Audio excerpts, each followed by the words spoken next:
जय हिंद मेरे प्यारे साथियों, डिलाइट मैथ क्लासेस में आपका स्वागत है मेरे दोस्त। मैं फिरोज अहमद।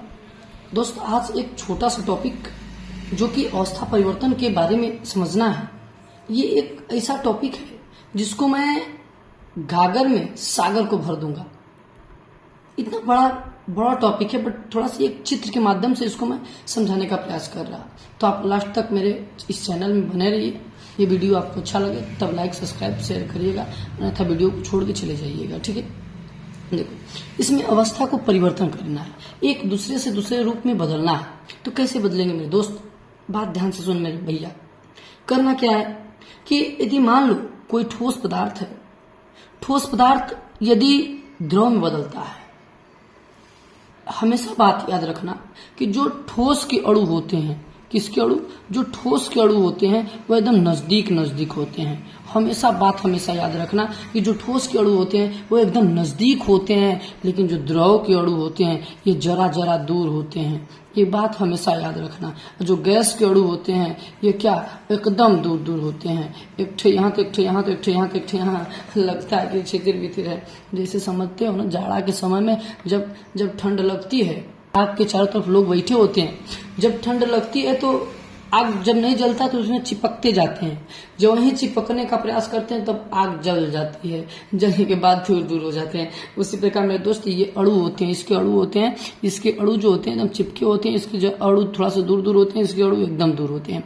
अब ध्यान से सुनना, ये बताने का या समझाने का मेरा एक ही मकसद था मेरे दोस्त। ये था कि इसमें यदि मैं चेंज करूंगा तो तुम कहोगे कि सर करना क्या है? हम तो चेंज कर लिए, बट करना क्या है? तो देखो, ठोस से यदि द्रव में चेंज करना होगा तो उसके अणुओं को दूर करना होगा कि पास करना होगा? किसके अणु पास होते हैं? ठोस के अणु पास होते हैं, द्रव में चेंज करना है। तो द्रव में जब चेंज करना होगा तो इसके अणुओं को दूर करना होगा। जब वही दूर करने की बात करता है तो इसको मैं क्या करूंगा? गर्म करूंगा। क्या करूंगा?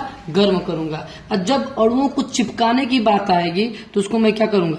ठंडा करूंगा। बात समझ में आई कि नहीं समझ में आई होगा? तो ध्यान से देखो, आते हैं टॉपिक पे।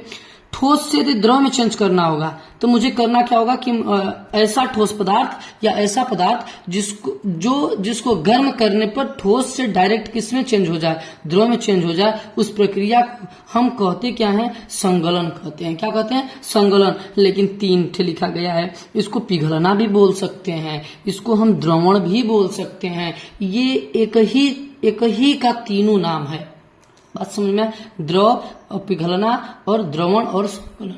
ठीक, अब ध्यान से सुनो। यदि द्रव को यदि मैं ठोस में कन्वर्ट कर दूं, ऐसा पदार्थ जो द्रव से डायरेक्ट ठोस में बदल जाए, ठंडा करने पर वो किस में कन्वर्ट हो जाए? ठोस में कन्वर्ट हो जाए, उस प्रक्रिया को हम हिमीकरण या जमना कहते हैं। क्या बोलते हैं? हिमीकरण या जमना बोलते हैं। ठीक है, या आप दोनों में से कुछ भी बोल सकते हैं, परीक्षा में कुछ भी आ सकता है। इसमें ये डाउट नहीं करना है कि ये हिमीकरण दिया है कि जमना सही होगा कि हिमीकरण। ये क्या होता है? हिमीकरण पढ़े हम तो, हम जमना पढ़े ही नहीं। बट एक बात में से याद रखना बच्चा कि किसी भी द्रव को यदि गर्म ठंडा करने पर वो ठोस में कन्वर्ट हो जाता है तो उस प्रक्रिया को हम जमना कहते हैं या हिमीकरण बोलते हैं। ठीक है, बात समझ में आई कि नहीं? बोलो, इतना समझ में आई कि नहीं? आया है ना? चलो आगे देखते हैं। अब आप बात करते हैं क्या? द्रव से गैस में कन्वर्ट करने की मैं बात करता हूं। तो एक बात हमेशा याद रखना मेरे दोस्त, यदि जब भी कोई द्रव यदि गैस में कन्वर्ट होता है तो यहाँ पे गर्म करना होगा कि ठंडा करना होगा? गर्म करना होगा। क्यों? क्योंकि अणुओं को दूर कर रहे हैं। इसमें क्या करना होगा? ठंडा करना होगा।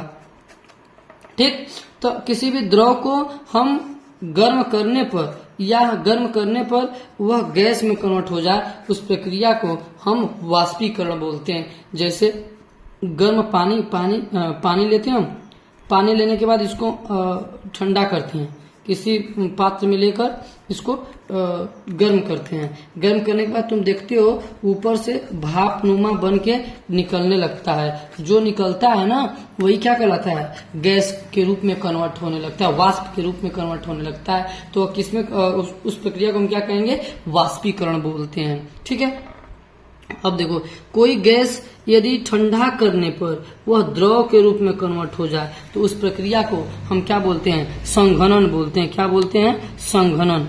क्या बोलते हैं? संघनन बोलते हैं। ठीक है, अब आगे देखते हैं। आगे एक ही टॉपिक बचा हुआ है, ठोस से गैस में, गैस से ठोस में।